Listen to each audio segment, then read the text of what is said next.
নমস্কার বন্ধুরা, নতুন স্বাদের একটা রেসিপিতে তোমাদের সবাইকে স্বাগত। আজকে আমি বানাবো নিরামিষ সয়াবিনের তরকারি। এটা আমি কিভাবে বানাচ্ছি চলো আমরা দেখব। এটা ভাত রুটি সবার সাথে খেতে কিন্তু খুবই ভালো লাগে। প্রথমে আমি নিয়ে নিয়েছি 200 গ্রাম সয়াবিন। আমি সয়াবিনটা গরম জলে সেদ্ধ করে নেব।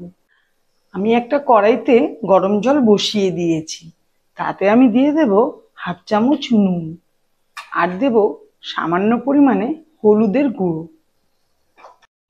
এবার আমি সমস্ত সয়াবিনগুলো জলে দিয়ে দিলাম। এটা এখন সেদ্ধ হবে। সয়াবিনটা 3 মিনিট আমি সেদ্ধ করে নেব। সয়াবিনটা সেদ্ধ হতে হতে আমি একটা মশলা বানিয়ে নেব। আমি একটা মিক্সিং জার নিয়ে নিয়েছি, তাতে আমি আদা দিয়ে দেব 4 টুকরো আর দেব 4টে কাঁচা লঙ্কা। এর আমি একটা মিহি পেস্ট বানিয়ে নেব। আদার কাঁচা লঙ্কার পেস্টটা তৈরি করা হয়ে গেছে। দেখো এদিকে আমার সয়াবিনগুলো সেদ্ধ হয়ে গেছে। এগুলো আমি জল থেকে উঠিয়ে নেব। সয়াবিনগুলো আমি জল থেকে তুলে নিয়েছি। এবার আমি একটু ঠান্ডা জল দিয়ে দেব, দিয়ে সয়াবিনটা একটু ধুয়ে নেব।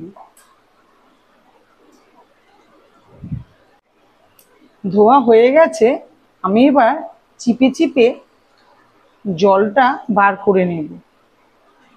এইভাবেই আমি সমস্ত সয়াবিনগুলো জল বের করে নেব। এবার এই সয়াবিনগুলোর মধ্যে আমি দিয়ে দেব 1 চামচ ময়দা। তোমরা চাইলে বেসন অথবা কর্নফ্লোরও দিতে পারো। আর আমি দিয়ে দেব সামান্য পরিমাণে হলুদ আর দেব সামান্য পরিমাণে লাল লঙ্কার গুঁড়ো আর দিয়ে দেব 1 চামচ আদা আর কাঁচা লঙ্কা পেস্ট। এবারে দিয়ে দেব 1 চামচ মতো সাদা তেল। এইবার আমি সমস্ত জিনিসটাই মেখে নেব।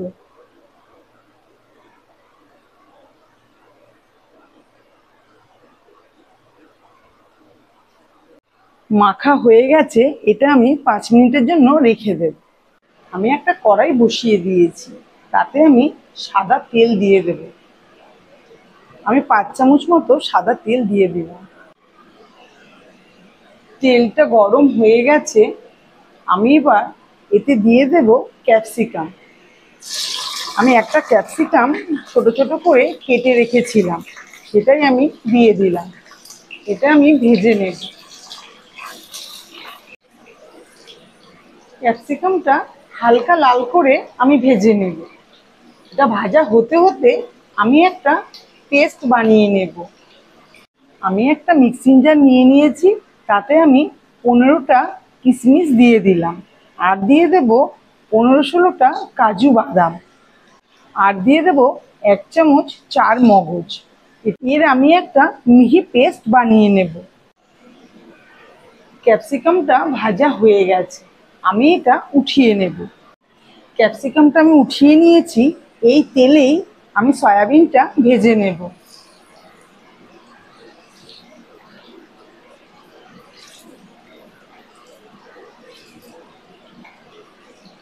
দেখো সয়াবিনটা ভাজা হয়ে গেছে, আমি সয়াবিনটা এবার উঠিয়ে নেব। সয়াবিনটা আমি উঠিয়ে নিয়েছি। এই তেলে আমি একটা ফোড়ন দিয়ে দেব। একটা শুকনো লঙ্কা দিয়ে দিলাম আর দেব গোটা গরম মশলা। ফোড়নটা আমি ভেজে নিচ্ছি। আমি এলাচ, লবঙ্গ আর দারচিনি দিয়েছি। ফোড়নটা ভাজা হয়ে গেছে। আমি এবার আমি যে আদা আর কাঁচা লঙ্কার পেস্ট রেখেছিলাম সেটা আমি দিয়ে দিলাম। এটা আমি ভেজে নেব। এর কাঁচা গন্ধ যতক্ষণ না যাচ্ছে আদাটা আমি ভেজে নেব। এবারে আমি দিয়ে দেব সামান্য পরিমাণে নুন। যেহেতু আমি সয়াবিনগুলোর মধ্যে নুন দিয়ে সেদ্ধ করেছি, তাই আমি অল্প নুন দিয়ে দিলাম।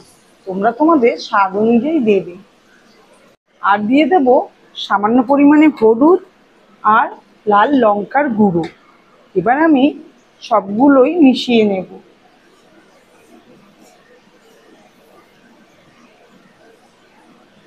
এবারে আমি দিয়ে দেব ভেজে রাখা ক্যাপসিকাম, আর দিয়ে দেব একটা টমেটো। একটা বড় সাইজের টমেটো আমি কেটে রেখেছিলাম, সেটা আমি দিয়ে দিলাম। সবগুলোই আমি মিশিয়ে নিচ্ছি।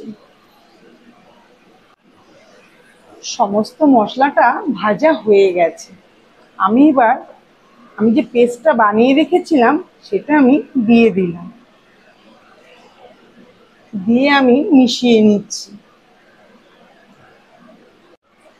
মশলাটা ভাজা হয়ে গেছে, দেখো তেল ছেড়ে দিয়েছে। আমি এবার সয়াবিনগুলো দিয়ে দেব।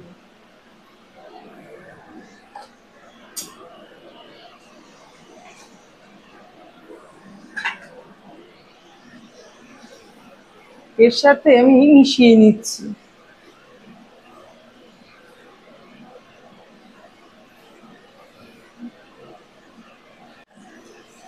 এটা ভাজা অনেকটা হয়ে গেছে। এই রান্নার ভিডিওটা যদি তোমাদের ভালো লেগে থাকে তাহলে আমার চ্যানেলে সাবস্ক্রাইব করে আমার পাশে থেকো। একটা লাইক করো, কমেন্ট করে জানিও তোমাদের কেমন লাগলো। দেখো সয়াবিনের সাথে সমস্ত মশলাটা মিশে গেছে, এটা ভাজাও হয়ে গেছে। আমি এবার এতে জল দিয়ে দেব। আমি গরম জল বানিয়ে রেখেছিলাম, আমি সেটা দিয়ে দিলাম। তোমরা তোমাদের মাপ অনুযায়ী জল দেবে, যে যতটা ঝোল খাবে। এটা একটু মাখা মাখাই বেশি ভালো লাগে। এবার আমি একটু ঢেকে দেব। বন্ধুরা, আমি 3 মিনিট ঢেকে রেখেছিলাম, আমি ঢাকনাটা খুলে দিলাম। দেখো ঝোলটা অনেকটাই শুকিয়ে গেছে। আমি এবার এতে দিয়ে দেব গরম মশলা। আমি গরম মশলা 1/2 চামচ দিয়ে দিলাম, আর দিয়ে দেব